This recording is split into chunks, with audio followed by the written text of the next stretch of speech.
Hello friends, आज हम भू संचलन के बारे में पढ़ेंगे। तो स्टार्ट करते हैं आज का डिस्कशन। सबसे पहले देखेंगे भू संचलन क्या होता है ना।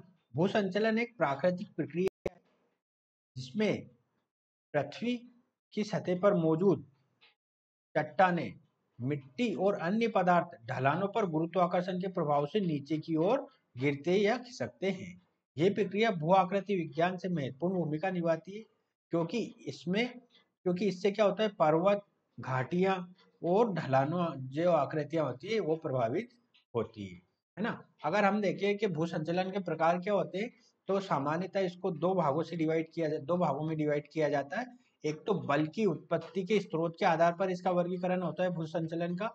इसके अंतर्गत दो बल हम देखेंगे, अंतर्जात बल और बहिर्जात बल। दूसरा होता है पटल विरूपण संचलन, जिसके अंतर्गत तीन प्रक्रियाओं को हम देखेंगे, जो है विवर्तनिक, समस्थैतिक और सुस्थैतिक प्रक्रियाओं को हम जानेंगे। तो सबसे पहले हम देखेंगे बल की उत्पत्ति के स्रोत के आधार पर जो होता है अंतर्जात। पहला होता है अंतर्जात बल, एंडोजेनिक फोर्सेस।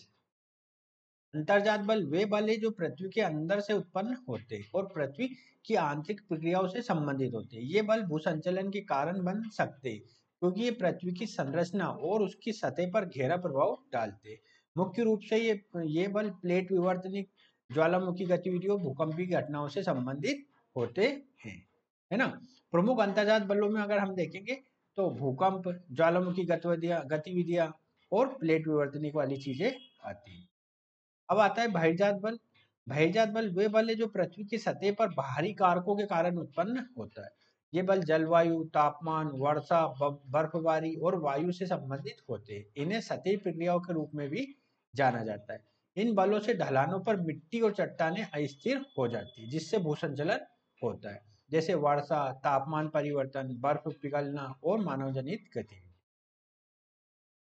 अब हम देखेंगे पटल विरूपण संचलन, है ना, प्लेट डिफॉर्मेशन मूवमेंट। पटल विरूपण संचलन वो प्रक्रिया है जिसमें पृथ्वी की टेक्टोनिक प्लेटों की गति और आपसी अंतःक्रिया के कारण भू संरचनाओं में विकार या डिस्टोर्शन आता है। ये प्रक्रिया विवर्तनिक बलों के कारण होती है और पृथ्वी की सतह की आकृति को बदलती है ना। पटल विरूपण संचलन, इसके अंतर्गत हम पहले देखेंगे विवर्तनिक बल, टेक्टोनिक बल। विवर्तनिक बल पृथ्वी की आंतरिक प्रक्रियाओं के कारण उत्पन्न होते हैं और ये पृथ्वी के टेक्टोनिक प्लेट की गति से संबंधित होते हैं। ये प्रक्रियाएं पृथ्वी की सतह पर बड़ी संरचनात्मक परिवर्तन का कारण बनती है, जैसे कि पर्वतों का निर्माण, घाटियों का निर्माण, भूकंप, ज्वालामुखी, है ना। अगर प्लेट विवर्तनिकों की हम देखें तो प्लेटों का संचलन अगर देखा जाए, यहाँ पे लिखता हूँ, प्लेटों का अगर संचलन देखा जाए तो ये तीन तरह से होता है ना। कौन कौन सा? एक तो होता है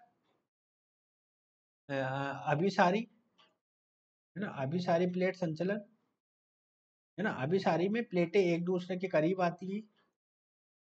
दूसरा होता है अपसारी, है ना, अपसारी।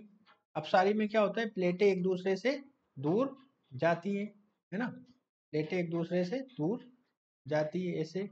और तीसरा होता है, तीसरा यहाँ लिख देता हूँ, तीसरा होता है समानांतर, है ना, समानांतर। इसमें क्या होता है, प्लेटें एक दूसरे के समानांतर प्रवाहित होती है या बहती है या चलती है ना, एक दूसरे के समानांतर प्लेटें चलती है। नेक्स्ट आता है समस्थैतिक, है ना, समस्थैतिक प्रक्रिया। समस्थैतिक प्रक्रिया पृथ्वी की परतों के संतुलन से संबंधित होती है। जब पृथ्वी की सतह पर कोई बड़ा परिवर्तन होता है, जैसे कि हिमनदों का पिघलना या बड़े पैमाने पर कटाव, तो पृथ्वी की परतें संतुलन में लौटने की कोशिश करती है। ये प्रक्रिया समस्थैतिक पुनः संतुलन, है ना, आइसोस्टेटिक रिबाउंड कहलाती है ना। दूसरा आता है हमारा सुस्थैतिक प्रक्रिया।